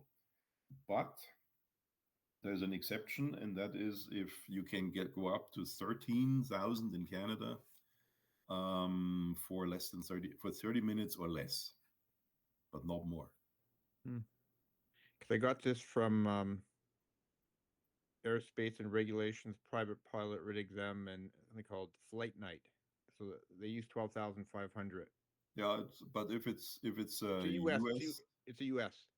if it's a US regulation, it's quite possible that it's 12.5 in the US, right? Okay. The regulations. I mean, the physics is the same in the US as in Canada, but the regulations are different. Okay, thank you. So and I'm sure about the 13,000 because I just looked that up recently as I was going through because this question is in a lot of these in a lot of the exams, right? And is the 10,000 and the 13,000, right? And that's why I looked it up, and so I'm absolutely sure. Yeah, but I will look it up again in the actual regulations just to make sure it hasn't changed. And I'll let you know.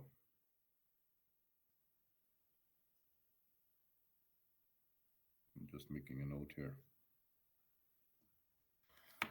Yeah, generally it's not good if you're going up to 13,000, even at 10,000. Your brain doesn't work all that well anymore. And at 13,000, it works that you forget things, right? I messed up. I had a flight that would have been a 1,000 point plus flight, but it didn't become a 1,000 point plus flight because I ran out of oxygen. So I was thinking, and that was in Utah, right? And so I was thinking, well, I just don't fly so high anymore for the rest of the flight for the last 2 hours or so. I stay below 14, and I can handle this, right? And so I did that. And in order to get the extra points, you need to close the flight and make it a triangle, right?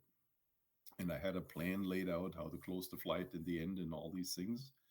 And just as I was approaching the finish, and by that time I was long below the 14,000 again. I was long below the 10,000 again. I was approaching the finish. I had an idea of, I may as well go over there or so. And in the end, I didn't close the triangle. So didn't get this. It was not 1,000+ point flight. And I had simply forgotten. And this is what happens when your brain is oxygen deprived. First of all, it's really not good for your brain. I'm sure Greg will agree with this. And you just forget. You make the dumbest mistakes, and you think you're okay, and you make the dumbest mistakes. And that already, even at 10,000, it's already a little bit pushing it. So when we, for example, when we fly competition, and we're flying in an area where we take oxygen along because we could climb above 10,000, right? For example, in when we fly competition in Alberta, I had my oxygen along, or in Texas. Then Dave and I, we turn the oxygen on at 5,000 feet, because it gives us, just in the, well, brains are aging, right? It gives us that extra brain power, which we need so we can think more clearly. There's no point in toughing it out, right? Particularly when the oxygen is available. And I remember in Australia, when at the World Championships, they were really pushing this. They, first of all, and again, in thermals, you get to about 10,000 or a little higher. So it's not that you would get to 20 or so. And they were saying, hey guys, take oxygen, fill your tanks. They even made it free. And they said it's the only legal drug that's you can take along in a gliding contest, right? There's of course the drug taking and taking, and so like in all other sports, but in gliding, or in this sport, you can legally dope with oxygen, so to speak, and it makes sense, even at lower altitudes, because you see better, you can think better, and all the good things. So but I'll check the 13,000. I'm pretty sure it is, but I will. So this is the clouds we see. If there's wave, and so let's look at some other pictures. Now we look. So this is what it looks like in reality. So this is wave cloud, and they stack sometimes on top of each other. New Zealand is one of the meccas when it comes to wave flying and wave clouds. They have amazing wave in New Zealand.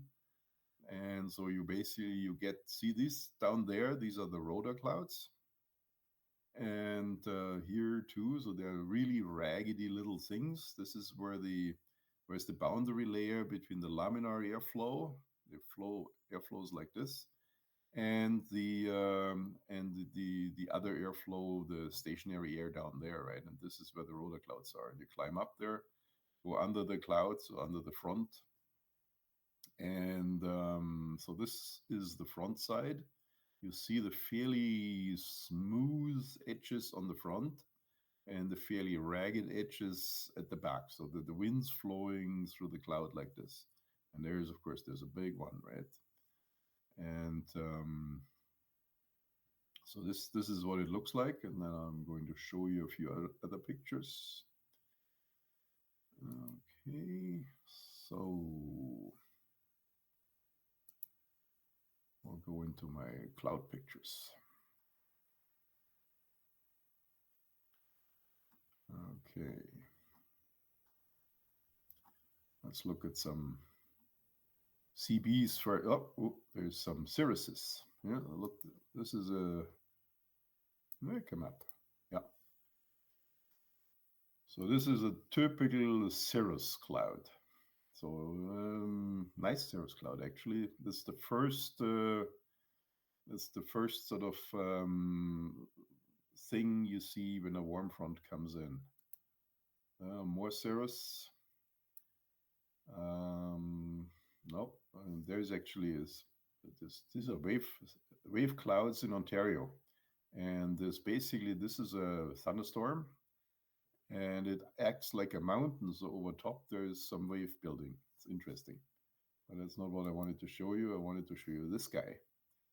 In German, a cirrus is also is called a feather cloud. Now you see why it's called a feather cloud. They sometimes look like feathers. Okay. So these are the. So that cloud would be over 23,000 feet high then, is that right? Oh yeah, it's probably close to 30 or so. Yeah, anywhere between 20, 23 and 30, I would say. So those two, these are high clouds. And there's an interesting.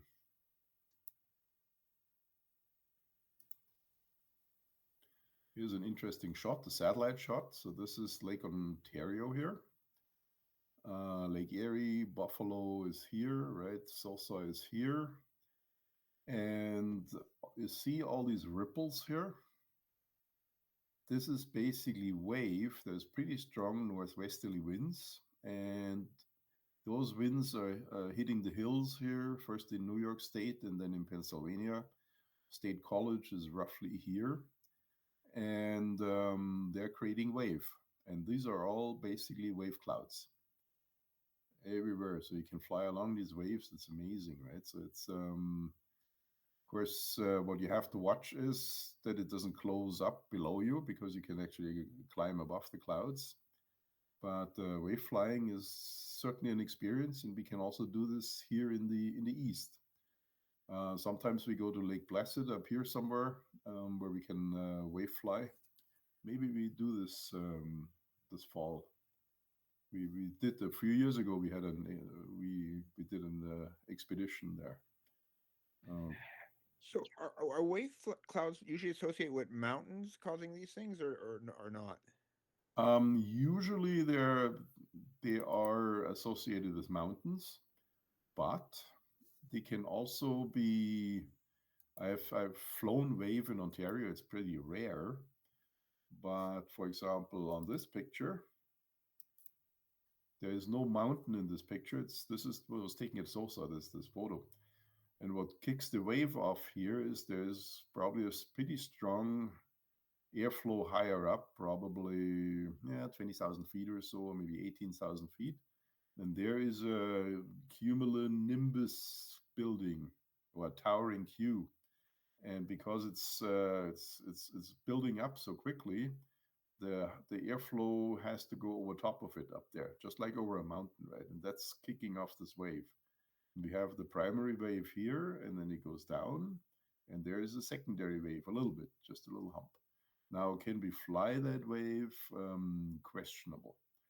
There's also wave can also happen if you have two wind directions, a wind shear with a 90-degree change in wind direction higher up. So you have, let's say, below 20,000, you have strong westerly winds or southwesterly winds, and above 20,000, you have strong northwesterly winds. Then in that boundary layer, it's like wind going over water. There can be little waves. And one of the most amazing wave flights I've ever had was in a system where there were two waves superimposed in 90-degree different directions. It was at the ridge in Pennsylvania, and the one was caused by the ridges, and the other one was caused by a wind shear. It was amazing. And that's the only time I've ever flown in a system like this. But it was quite the experience. Okay, but let's go back to, let's look at. Quick question for you. Can you get caught in a cumulonimbus cloud by accident? Oh yeah, people have died that way. Like, how would you get out of one if you get stuck in one? Well, nowadays with good dive breaks, and so first of all, if you get sucked into a cloud, then full dive breaks, nose down, and wait until you're out. In the old days, they said you go in a spin and you spin out, but nowadays we don't do this anymore. We dive breaks and you go out. But nowadays, if we get close to a cumulonimbus cloud, we land, we go away, because with carbon fiber airplanes, they attract lightning.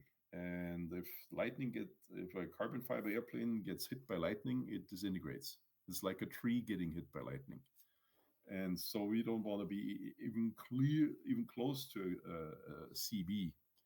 and therefore we can't get sucked in. But there was a a paragliding championship in Australia a few years ago, maybe 10, 15 years ago. And a few of them got sucked into a big towering queue, and they came out as ice blocks afterwards. So they died. And in the old days, before they knew about waves, waves were discovered, I think, in the 30s or so in Poland. In the old days, in order to get the altitude diamonds and this kind of stuff, people would actually climb in cumulonimbus clouds, because these were the highest clouds there were, and climb up to 15, 16, 20,000 feet, right? And quite often the airplane would disintegrate in hail sometime, and or the airplane would fall apart. They would bail out with a parachute, right? But of course, the parachute doesn't go down, so they're still in this cloud for a long time. And some people lived to tell the tale, and other people didn't live to tell the tale. There's interesting stories around from the 30s when this kind of stuff happened. Okay, let's look at some impressive QNIM clouds. Okay, so this is an interesting one here. This is just part of a cumulonimbus cloud. It's so big that we only saw part of it, right? But you see, this is all vertical, right? And where it really happens is up top there. And there I have one really nice one. So interesting, by the way, interesting color in these cirrus clouds there. Cirrus clouds are quite often made out of ice crystals. That's why we have these funny rainbows there. Here's what I'm looking for. Yeah, taken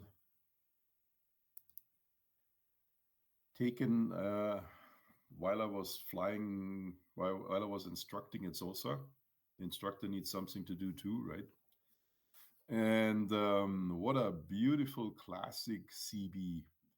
We see the CB is driving up, right? And then at some point it hits the tropopause. So here we're talking 30,000 feet.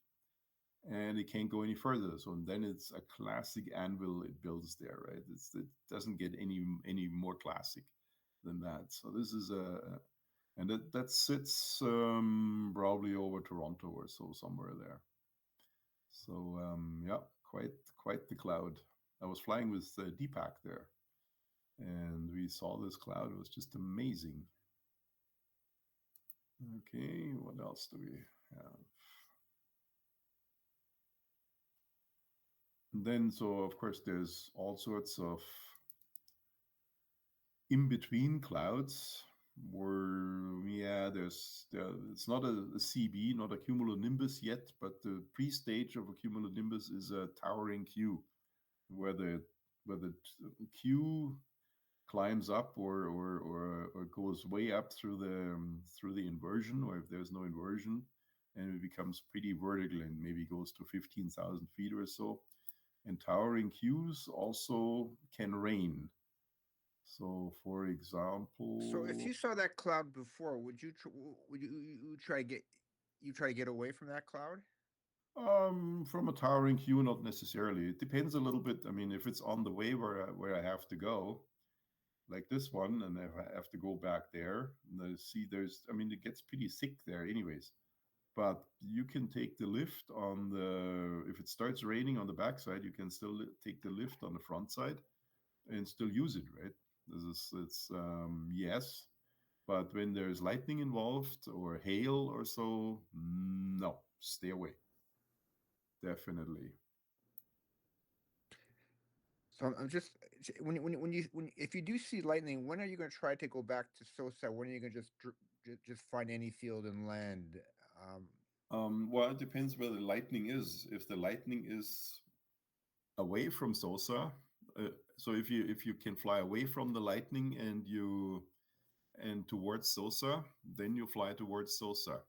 if you fly cross country and you come back and all of a sudden there is a thunderstorm over Sosa, then you can land in Arthur or somewhere else or in a field, or you can just basically stay up in a safe distance and wait. And if the thunderstorm moves out, talk to Sosa on the radio, because sometimes they move out in a short order, and if it doesn't cut off your path to Sosa, then you can still land there. There's no need to land, but you definitely don't want to get close.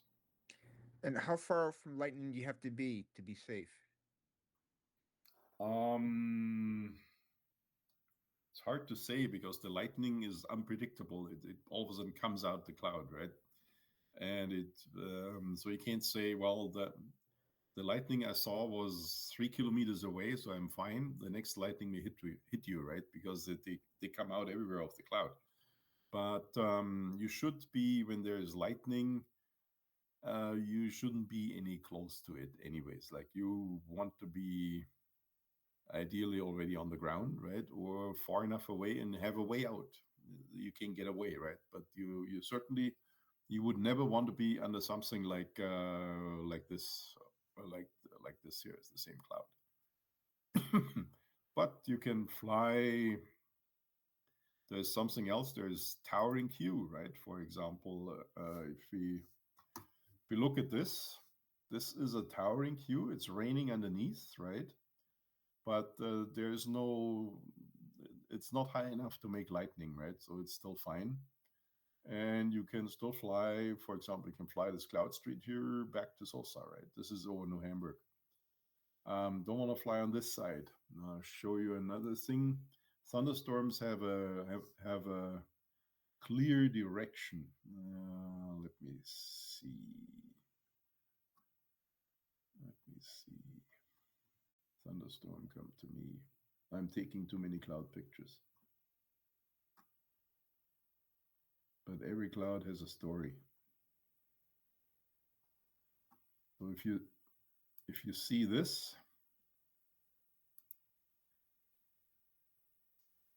then it's not good. Don't, you bet you should be on the ground. Okay. Was that during the day? That was during the day, yeah. Or that was probably at the same time that this shot was taken. So this is clearly a CB, right? You can't even see the bottom of the cloud. But so I'm not all that close, but you don't want to get any closer. This is bad. Plus, it with the anvil that's over top, it shades off a huge area, right? And then there's no more thermals. So you definitely want to stay away from that guy. Oh yeah, this is a lenticular cloud off this mountain here. So the wind blows over this mountain and it forms this very nice lenticular cloud. The wind goes basically through like this.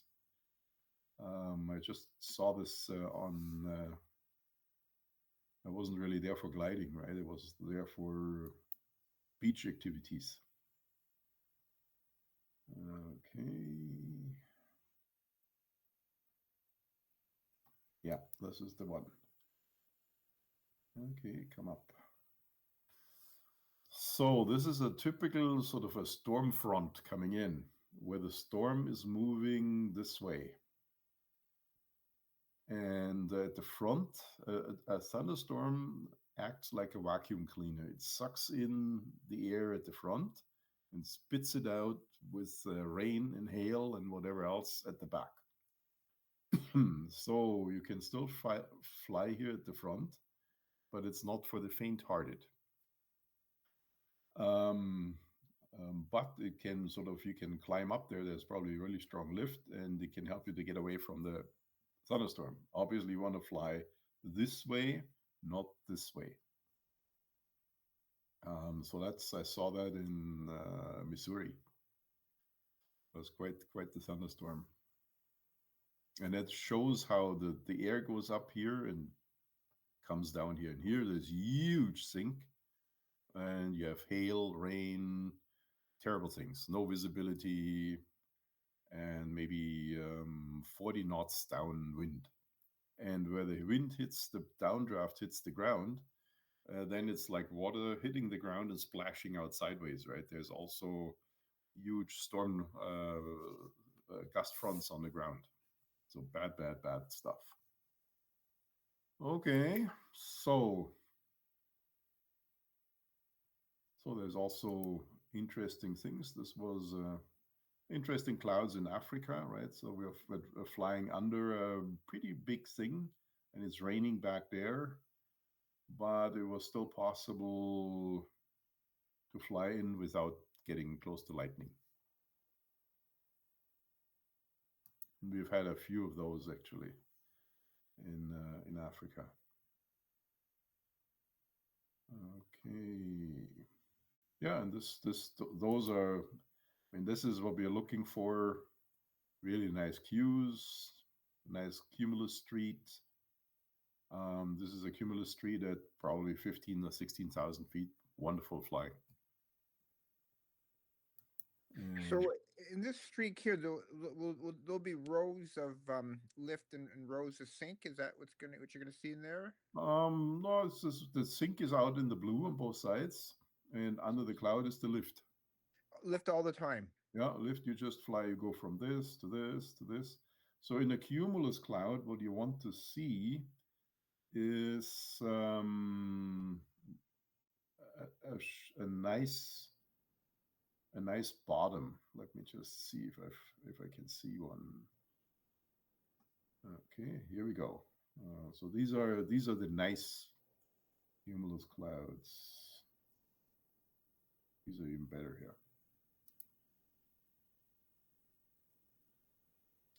Okay, so what you want to see in a good cue is a nice firm bottom, know where stuff doesn't hang out, because if what happens is the air goes up, right, and then there's condensation.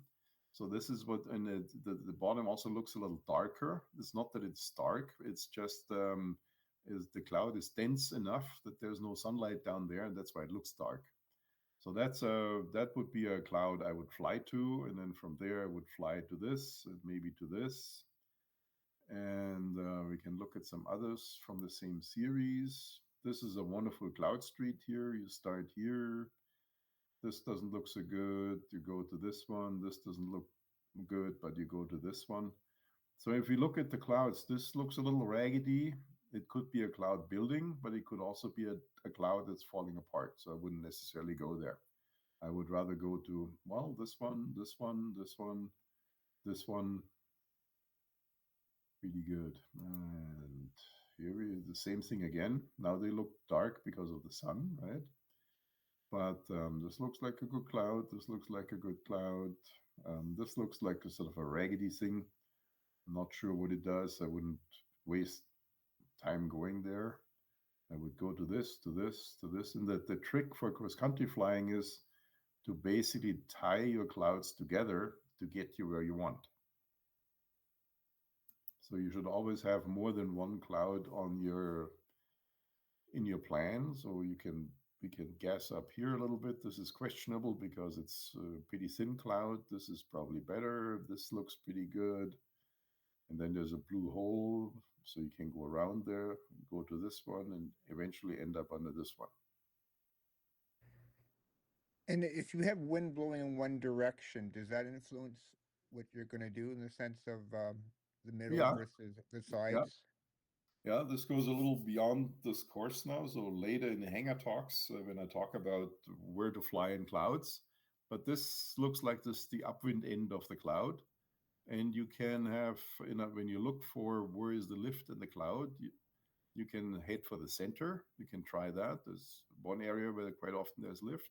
You can go for the sunny side, and you can go for the upwind side. And the trick is, as you fly through the cloud, you tie all three of those together, and find your thermal then. But we'll do this when we get into cross country flying. Just to give you a little bit of a perspective, there's light at the end of the tunnel. Once you have your Once you have written your exam and you have your license, then the real stuff starts. So this is just the first little sort of achievement on the road, or the first bump on the road. And once you have this, then you can. There's no limit to what you can learn in soaring. I still learn every day when I fly. It never gets boring. That's basically what and other people have said that too. Okay, that's not good. It's all blue conditions. You all know about it, right? But there can be thermals in the blue too. So yeah, so that's sort of. But what I wanted to show you is basically typical clouds like this lenticular cloud there. Then there's clouds with rain that are not sun. It's just rain, no thunder, but you got to be careful, right? And you don't want to be rained down either. This is an Argo, by the way. I don't know about. I think the AI thought these were clouds, right? That's why I put it in there. I just say find all the clouds. Okay. Yeah, so this would be typically a towering queue. It's not a thunderstorm yet, but if it keeps going, it will eventually, you will start seeing rain falling out of it, and it will go. And this is also an interesting cloud. So this was in Namibia, right? And they have very isolated rain showers. So this was a cloud that just went too big and it started raining right on the desert. The desert loves it. And you can still fly, and sometimes there is lightning. Then it's a good idea to stay away. But quite often there's rain and no lightning. Okay, well, thank you very much. So what I will do is now I will go to the recording and stop it. Okay, and then I can download it. Excellent.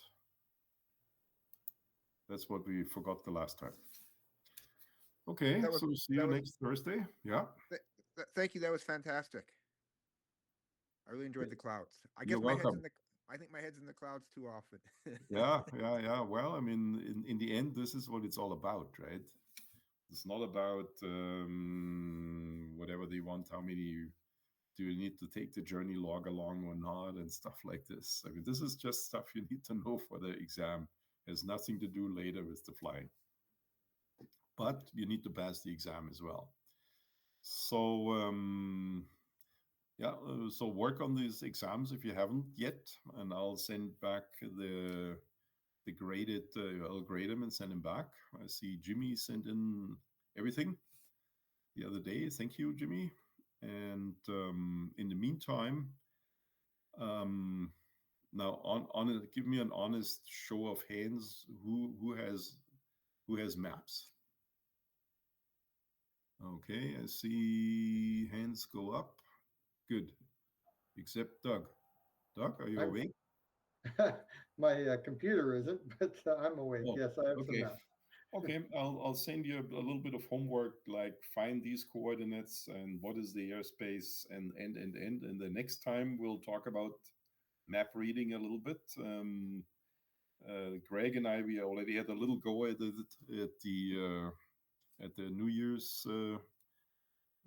Day at Sosa, and one of the things that are usually they're asking is the Class F airspaces, so we have to look at that. And but we do this, so have your maps handy the next time we meet next week, and I'll warm you up, so to speak, with some find these coordinates, find that, and so on, and take a look at the map. Now the Southern Ontario, or the Toronto map is with most maps, north is up, but on the Toronto map, north is not quite up. It's sort of over to the side a little bit because the map was oriented sort of along the 401.